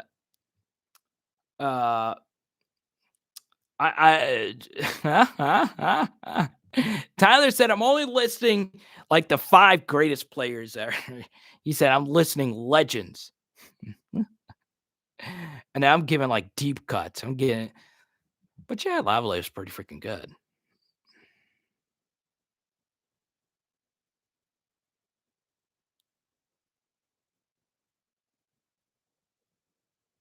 Yeah, and I'm very biased towards Jarvis Landry simply because, I shared this a few weeks ago, and the book is in there. A Canadian author on education reached out to me to talk about Jarvis Landry. And when I was with Bleacher Report, I wrote an article about Jarvis Landry. And, he was doing research for a book. He read about Jarvis combine, and that was it. Steven says Falk, Dorsey, Burrow, Badger, Vincent. That's a good group. So yeah, it was interesting. Yeah, Saucy. I was with BR for I think 2.5 years, 2.5, 3 years, somewhere around there.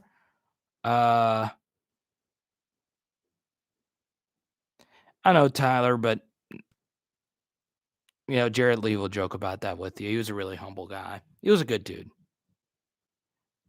Yeah, I was with Bleacher Report. It was fun, man. I enjoyed my time with BR. I was a writer. YouTube was never really something I did. I went to LSU for broadcast journalism, and they taught you how to be a local TV guy. And, I worked with the student TV station. Then I got into the student radio station, and then radio was my thing. And then I got into writing, and then writing and radio kind of became my thing. Then, worked at Sirius XM, worked with a legendary basketball coach that you guys might have heard of before. Did that, did a lot of international soccer, and I've done a lot of different things that's not LSU football related. Tyler says, why do I feel like so many LSU fans dislike Odell Beckham Jr.? Well, you should to a certain degree. Look, your actions have repercussions. And look, I'm a big Odell guy. I have his autographed photo of the catch right here. Okay. Freaking love Odell and the style and the attitude and all of that. But, and this goes with any player, you have to remember this. Okay. Now, Steven, I appreciate you, man. Tuesdays and Saturdays. And I hope you check out all our videos. And my only goal on this channel is to provide you something thought-provoking. Okay? Now, I know this because Marcus knows a whole lot about point spreads and whatnot. Got Marcus listed Y.A. Tittle.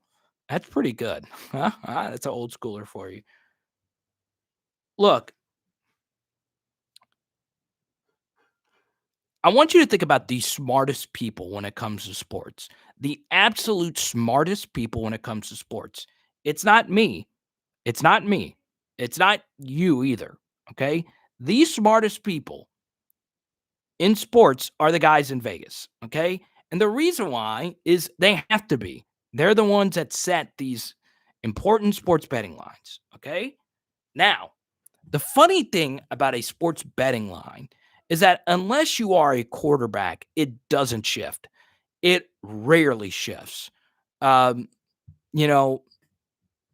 Aaron Rodgers is worth 8 points on a point spread, but, very rarely does a non-quarterback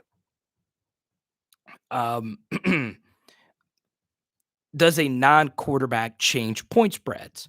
So the way I view it, and this is how I've always been, I will only be overly critical of an LSU football player if they are repeatedly costing us points, okay? And there were 2 players on last year's team that repeatedly cost LSU points, okay?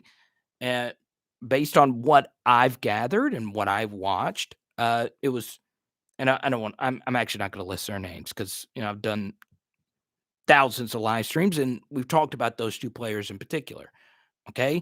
They're going to have to fight like heck to have their positions back. Well, I hope they're going to have to fight like heck to have their positions back. So the reason why I bring that up is as great as Odell Beckham was as a player, okay? If he never played for LSU, guess what? It wouldn't have been the end of the world. Because especially in college football, there's always a 4 or 5 star replacement at LSU. Okay? The point spread doesn't shift all that much when you're on the field, when you're actively healthy and on the field. Okay? So, the reason why LSU fans dislike Odell Beckham Jr. is because sometimes what you do off the field, things that we don't know about, can actively hurt your program more than help your program. Okay? So, because players themselves don't change point spreads, and in and of themselves, they're not as important in the college level as they are in the NFL or at the high school level, what you do after you leave is very important too. What you do off the field is very important too. Go ask the Jacob Hesters and people that were part of championship teams at LSU, and they'll tell you one of the most important things, and I know it's cliche, is everyone being fully bought in to the team. So, with Odell Beckham Jr., and I'm going to sound like old person, get off my lawn here, but the problem with Odell Beckham Jr. after the national championship game is because, yes, it did make LSU look bad in the eyes of the NCAA when he was handing cash out to players. Now, obviously, one of the players was Justin Jefferson. He was gone. But one of the players was John J. Kirkland, who came back, okay? That I don't think there's a single soul watching this that's angry that Odell Beckham Jr. gave cash to players. There's not a single one of you, because you would be an a-hole if you were mad at the actual giving of the cash. The problem is not that. The problem is very simple. Odell Beckham Jr. made that 2019 moment that had nothing to do with him all about him, when it wasn't about him. It, in fact, had nothing to do with him, okay? It had everything to do with Joe Burrow, all the way down to fifth-string offensive lineman Michael Smith, okay? That's a deep-cut roster player. It had everything to do with those guys, and Ed Orgeron, and from Ed Orgeron to DJ Mangus to Carter Sheridan or whoever you want to mention. Actually, Sheridan wasn't with the team, but that's not here nor there. So, something Odell did off the field actively hurt the program. And that is part of your legacy, okay? So, look, there's no one's mad about that. And I hate it when people shift the Odell argument with LSU about, oh, well, people are mad that he's giving them. Not a daggum soul cares that he gave those players that cash. And all the power to them. Okay, you can give cash to whoever you want. I don't care. It's just that in and of itself. And you notice his best friend, who was also on the field, didn't do that. Okay? You would have never have guessed that Jarvis Landry was also on the field in the post-game celebration. But Jarvis Landry wasn't running to the SEC Network set. Jarvis Landry wasn't running to get in front of every camera. Those things matter. They matter. I agree, Tedrick. I do. And look, you can grow your Instagram following. You could take photos with models. You could do whatever you want. And Odell does something really cool. I'm a big international soccer fan. I've done a lot of international soccer work online. You'd have to really look for it. But I've done a lot of successful international soccer stuff on YouTube as well. It's the first time I've ever said that publicly on this channel. And Odell has a soccer background. He could have been a great soccer player if he wanted to. Okay?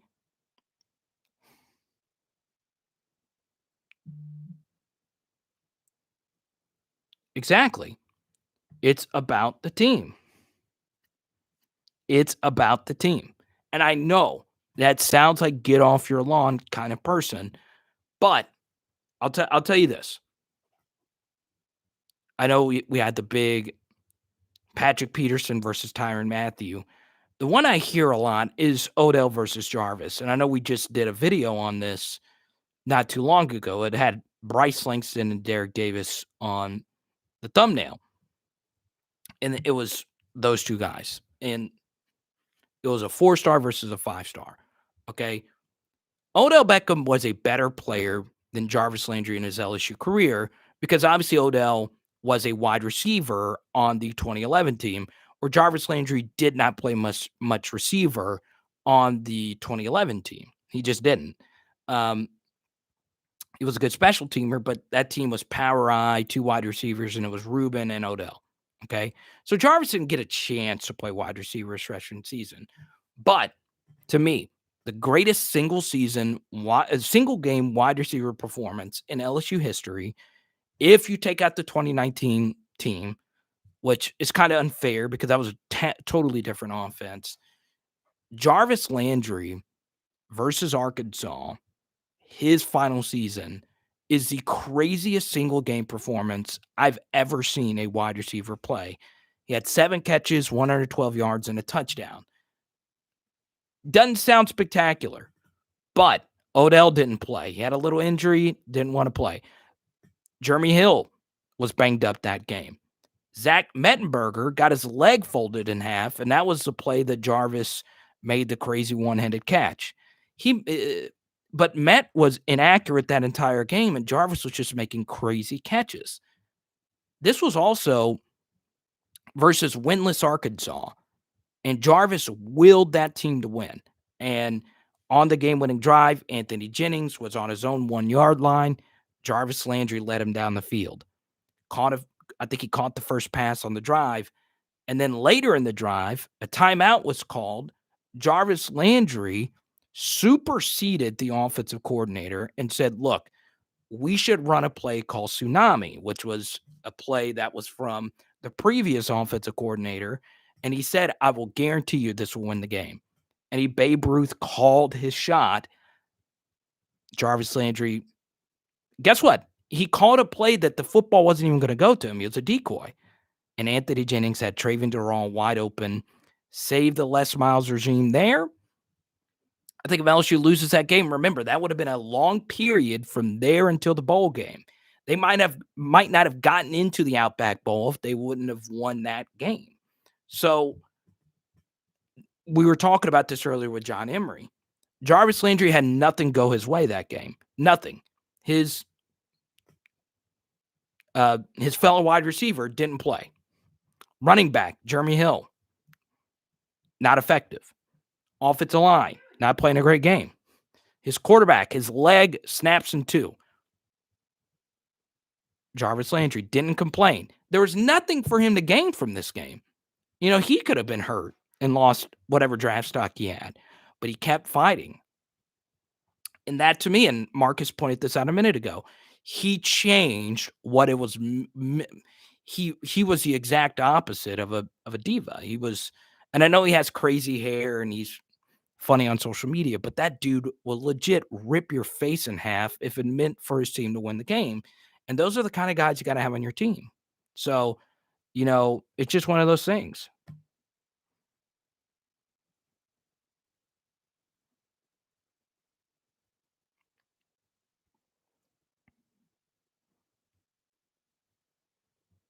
Jarvis was such a monster. Saucy says, I'm a sophomore in high school and I want to have a career based around sports broadcasting, journalism. So you are me. Huh? So my career is weird, okay? The only reason I'm doing this now is because I wanted to be Stuart Scott. And obviously I'm not going to be that. He's the greatest sports broadcaster ever. Haters can say what they want. He's the greatest ever. Do it. He's the only reason that I thought people that look like me can do this very thing. So, you know, that's the main reason I'm doing this now. And, you know, he's my hero. If you want to do sports broadcasting, journalism, or whatever, you know, you can get a degree and go to school, whatever. Most important thing, though, is just find your niche, figure out something that you're good at, and cover that and go after it. I've done every different type of media, radio, writing. I've done deep dives. I've written deep investigative pieces. I mean, I've done all that stuff. Now, I'm not necessarily great at all these things. I'm not Mina Kimes. I'm not Paula Levine or any Mark Fanruwada, whoever, Miran Fader, any of these great writers. I'm not those guys and gals. And I'm not necessarily, I wasn't the absolute best radio or broadcast or anything, but, you know, I just work hard at it and, you know, develop an audience, and that's it.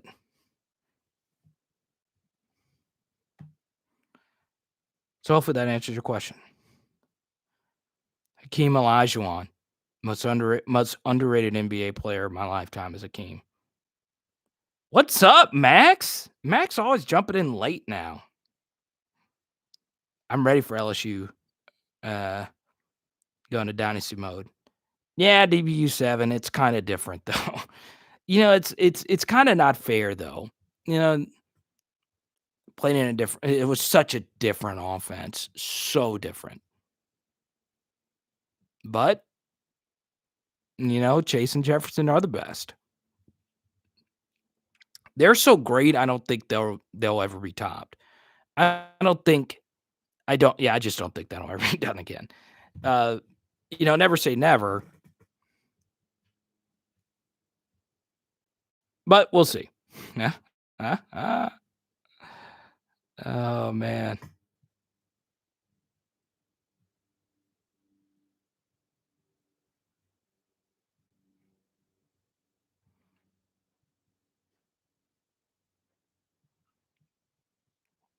That's great.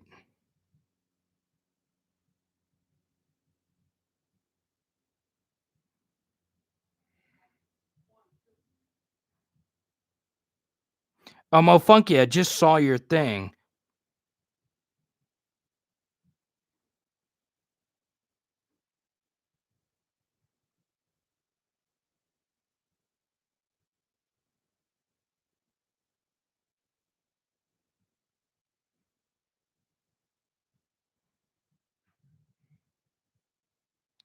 You know what's funny is I saw this earlier.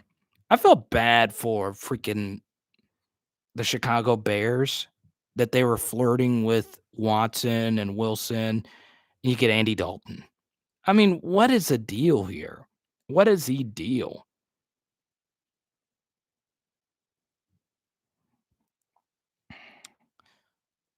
Ugh. Put Joe Burrow on the 2011 team. Well, that's the thing, the Les Miles would not have had the right offense. They just wouldn't have. Now, they would have been better offensively, but it wouldn't be what we saw in 2019.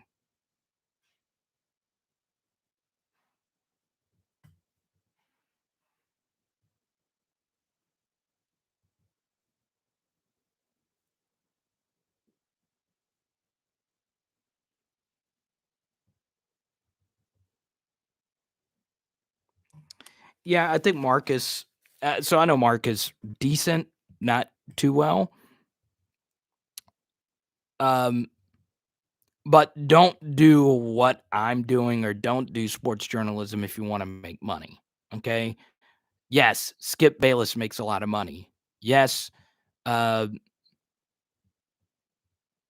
Stephen A makes a lot of money. But on top of that, they did grind out their beats for a long period of time. Mike Wilbon almost didn't get PTI. Him and Kornheiser, before they started making the money that they make now, which is astronomical, you know, that almost didn't happen. They just, obviously they're extremely talented. I've been lucky to sit in on an episode of Around the Horn and PTI. They're great. But don't get into this thinking and I know it's cliche. Don't work in sports if you think you're gonna make a lot of money. You're just not going to. You're not Mark Cuban, he's the owner. You're not, you're you you're more than likely not Stephen A. You're more than likely not Skip Bayless. You're more than likely, um, not Eric Spoelstra or yeah, I'm just trying to think of other non-athlete and Saucy, you could be 6'3" and running 4.5, and I don't know. You could be the next Emmanuel Akko, or I can't say his last name. You could be the next host of The Bachelor. I don't know.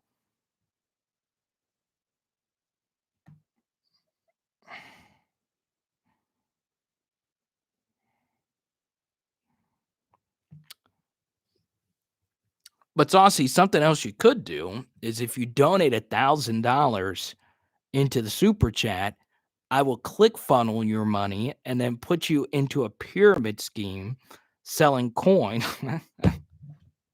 I love the click funnel guys. With the 2011 defense I've worked in 2019, yeah. Oh, yeah. Yeah, that group was good. That group was really good.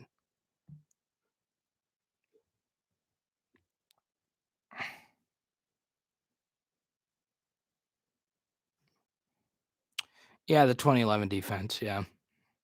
Yeah, they were definitely better than the 2019 defense. 2019 defense is good, but the 2011 defense is just, it's an all-time great defense. Probably the best defense ever at LSU was probably the 2011 defense. Then I don't know. Then the 2007 defense, maybe the 2016 defense, don't sleep on them. That was a cold-blooded group. That was Arden Key and Jamal. Well, all right, guys, we're 2 hours in. I think we did tuna steaks tonight, so I obviously am excited about that. All right, as we always do, are there any more questions or super chats? If Haley always says this, if you keep the super chat coming, yeah, Dante Jackson, Dwayne Thomas, LSU analyst Dwayne Thomas. I like that black goatee. Juwan, I disagree, man. Number 18 jersey is not about play. Now, if he was wearing the number 7 jersey, then yeah, that requires to be an elite player. The genesis of the number 18 uniform was based on who you are on and off the field. Clark could turn out to be good this next season. I don't think you should strip that jersey number from him. I really don't.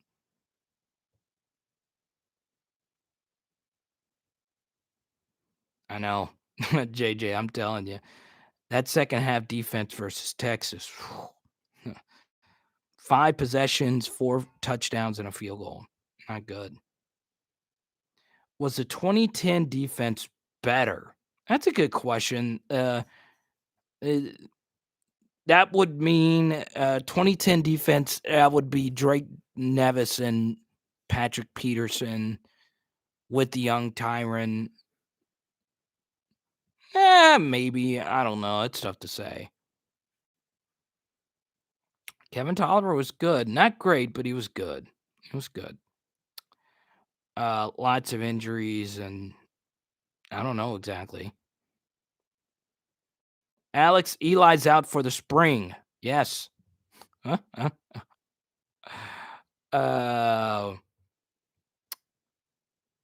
Tyler, it's fine, man. There's nothing wrong with that. Well, all right, guys. We will talk to you soon. We'll talk to you. Our next live stream will be Saturday night. So we will see you then. Yeah, Trey White was also on that defense too. So we'll see you Saturday night at 7 Central. We'll have another video for you tomorrow at 5:15. It's tuna steak night, baby.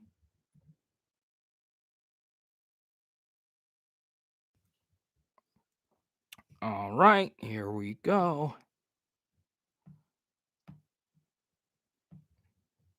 If you are interested, here's our video from today with the New Jersey numbers. Marcus Sekou, you are the leading super chatter of the night. Appreciate you supporting the Boog the Dog Fun, and we'll see you guys tomorrow. It is Power Hour LSU. Boom! Tuna steak night.